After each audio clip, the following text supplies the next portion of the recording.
Let's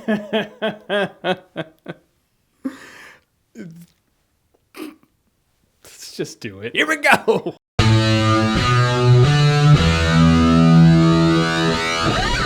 The Purge election year. So the Purge election year is the third Purge movie, hopefully the concluding chapter of the Purge trilogy. In this movie, a senator played by Elizabeth Mitchell's running for president. Her first order of business is to close the Purge, just end it all. And of course, they who run the country are like, she's a problem. Yeah, we must use the Purge to eliminate her. So that's what happens. Frank Grillo plays the head of her security, so he's trying to just save her ass pretty much. Along with side characters, horrid dialogue, a shitty script, just a rabble clusterfuck that is the Purge election year. All right, what worked in this movie? First of all, Elizabeth Mitchell and Frank Grillo, they carry this movie because they are the only real viable characters and viable performances in the entire thing. Michael T. Williamson, Bubba from Forrest Gump, he was actually good also. He had a couple of good lines in the movie. Some shitty lines in the movie too, but to be fair to him, everybody in this movie has shitty lines. It's all about how they deliver the shit. Example is one scene where I guess there's Purge coverage for your store and the government pulls his Purge coverage and he hangs up the phone. He's like, I'm just gonna have to defend this shop myself. I was like, oh, so this is what the dialogue is gonna be like. 80s cartoon, all right, now we're in for it. And that would work if the movie didn't try to have relevant social commentary on political and social issues. I'm not against a movie doing that. Certain movies should do that, but do you really think this nonsense is the canvas for that? And the acting, this is my favorite. I was looking forward to talking about the shitty acting in this movie. The two main characters aside, it's all the acting of porn, not remotely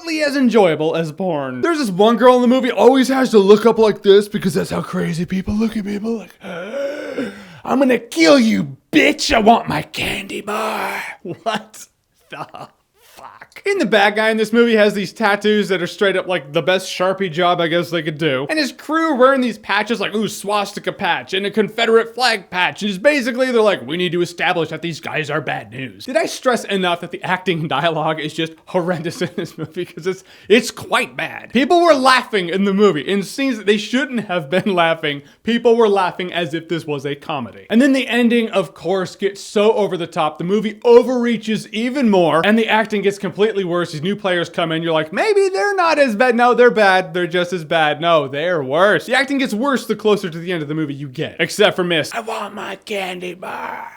Stay in the pocket, man. The Purge anarchy was fine for what you were going for the Purge. You want a Purge? I'll give you a Purge. The Purge election year is dog shit. There's your Purge right there. Admittedly, the movie does move into the bracket of so bad it's good territory, like Batman and Robin. In that, if you want a good laugh, you can still watch it with friends and just pick this movie apart like Mystery Science Theater and shit, and you'll have a good time with it. Possibly, but that doesn't change the fact that this movie and Batman and Robin are both dog shit. So it's your dime, man. You do what you want to do. I'm just letting you know what you're in for. All right, so the Purge election year. Have you seen it? What did you think about it? And what's the movie with the worst acting ever for you? Whatever it is, whatever you think, comment below. Let me know. And as always, if you like what you've seen here and you want to see more, click right here to see more.